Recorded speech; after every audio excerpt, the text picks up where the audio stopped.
नमस्कार दोस्तों अगर आपका रॉयल चैलेंजर्स बेंगलुरु और सनराइजर्स हैदराबाद के बीच खेला गया आईपीएल 2024 का 41वां और एक सबसे रोमांचक महामुकाबला पसंद आया है तो इस वीडियो को एक लाइक जरूर करें। दोस्तों आईपीएल 2024 का 41वां और एक सबसे रोमांचक महामुकाबले में आईपीएल इतिहास का जो सबसे बड़े दो टीमें एक दूसरे से भिड़ी। दोस्तों इस बार फाफ डु प्लेसिस की रॉयल चैलेंजर्स बेंगलुरु के सामने पैट कमिंस के सनराइजर्स हैदराबाद खड़ी थी। दोस्तों इस रोंगटे खड़ी कर देने वाले मुकाबले में रॉयल चैलेंजर्स बेंगलुरु के कप्तान फाफ डु प्लेसिस ने पहले टॉस जीतकर बल्लेबाजी करने का फैसला किया और सनराइजर्स हैदराबाद को गेंदबाजी करने का न्योता दिया। तो वही रॉयल चैलेंजर्स बेंगलुरु की तरफ से पहले ओपनिंग जोड़ी के दौरान मैदान पर उतरे विराट कोहली और फाफ डु प्लेसिस और इसके चलते विराट कोहली ने पहले गेंद में ही एक शानदार चौके के साथ अपने खाता खुली। तो वही दूसरे ओवर में डु प्लेसिस ने लगातार 3 करारा चौके बटोर दिए और फिर तीसरे ओवर में कोहली ने 2 शानदार चौके और डु प्लेसिस ने एक गगनचुंबी छक्का बटोर दिए। लेकिन फिर चौथे ओवर में नटराजन ने सनराइजर्स हैदराबाद को एक बड़ी सफलता दिलाते हुए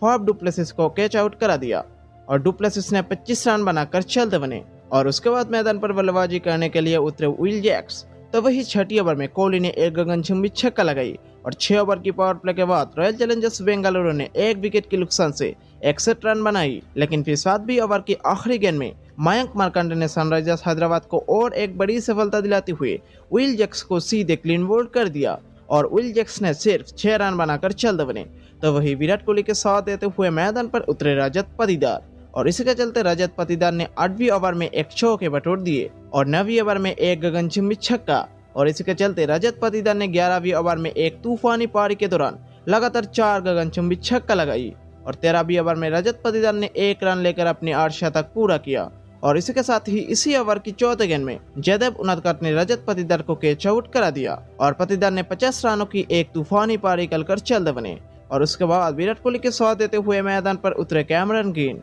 तो वही विराट कोहली ने भी 14वीं ओवर में 1 रन लेकर अपने 8 शतक पूरा किया। तो वही फिर से जयदेव उनादकट ने 15वीं ओवर में विराट कोहली को कैच आउट करा दिया और विराट कोहली ने 51 रनों की एक अच्छी पारी कर चलते बने और इसके चलते कैमरन ग्रीन के साथ देते हुए मैदान पर उतरे महिपाल लोमरोर। तो वही 16वीं ओवर में लोमरोर ने एक चौके और कैमरन ग्रीन ने 2 शानदार चौके बटोर दिए। लेकिन फिर से 17वीं ओवर में जयदेव उनादकट ने और एक सफलता दिलाते हुए लोमरोर को भी वापस पेवेलियन लौटा दिया। तो वही उसके बाद मैदान पर उतरे दिनेश कार्तिक और इसके चलते 18वीं ओवर में दिनेश कार्तिक ने एक चौके बटोर दिए। तो वही 19वीं ओवर में कैमरन ग्रीन ने 2 शानदार चौके और कार्तिक ने एक चौके बटोरा और इसी ओवर में पैट कमिंस ने दिनेश कार्तिक को कैच आउट करा दिया और कार्तिक ने सिर्फ 11 रन बनाकर चलते बने और 20वीं ओवर में नया बल्लेबाज स्वप्निल सिंह आकर एक चौके और एक गगनचुंबी छक्का लगाई। लेकिन आखिरी गेंद में नटराजन को और एक सफलता मिली और 20 ओवर के बाद रॉयल चैलेंजर्स बेंगलुरु ने 7 विकेट के नुकसान से 206 रन बनाई और सनराइजर्स हैदराबाद के लिए 207 रनों की एक बड़ी लक्ष्य हारा किया। तो वही सनराइजर्स हैदराबाद ने लक्ष्य का पीछा करते हुए बल्लेबाजी करने के लिए ओपनिंग तौर पर मैदान पर उतरे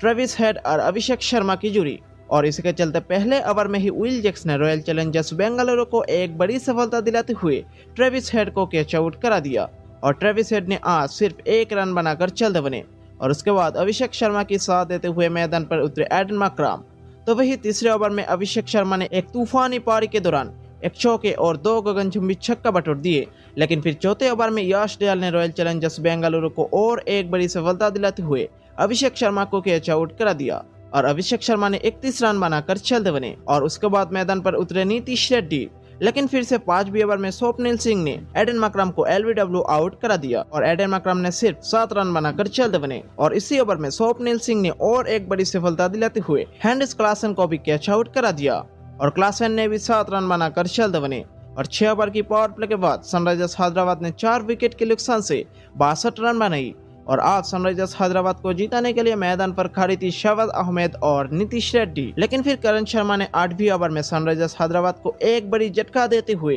नीतीश रेड्डी को सीधे क्लीन बोल्ड कर दिया और उसके बाद मैदान पर उतरे अब्दुल समाद। तो वही 9वीं ओवर में अब्दुल समाद की बैट से एक गगनचुंबी छक्का देखने को मिली। लेकिन 10वीं ओवर में करण शर्मा ने अब्दुल समाद को भी वापस पेवेलियन लौटा दिया और 10 ओवर के बाद सनराइजर्स हैदराबाद ने 6 विकेट के नुकसान से 89 रन बनाई और फिर 11वीं ओवर में पैट कमिंस ने लगातार 2 गगनचुंबी छक्का लगाई। तो वही 12वीं ओवर में एक चौके और एक मैक्सिमम छक्का। लेकिन फिर 14वीं ओवर में कैमरन ग्रीन ने रॉयल चैलेंजर्स बेंगलुरु को एक बड़ी सफलता दिलाते हुए पैट कमिंस को कैच आउट करा दिया और पैट कमिंस ने 31 रन बनाकर चलते बने। तो वही भुवनेश्वर कुमार मैदान पर उतरकर ही शानदार 3 चौके बटोर दिए, लेकिन कैमरन ग्रीन ने भुवनेश्वर को वापस पवेलियन लौटा दिया। तो वही 18वीं ओवर में शाहबाज अहमद ने एक गगनचुंबी छक्का लगाई और उसके बाद रॉयल चैलेंजर्स बेंगलुरु के बॉलर्स ने सनराइजर्स हैदराबाद के बल्लेबाज को एक भी बाउंड्री मारने नहीं दिया और रॉयल चैलेंजर्स बेंगलुरु ने यह महामुकाबला 35 रनों से जीत लिया। तो दोस्तों, आप कौन सी टीम के फैन हो, कमेंट में जरूर बताइएगा।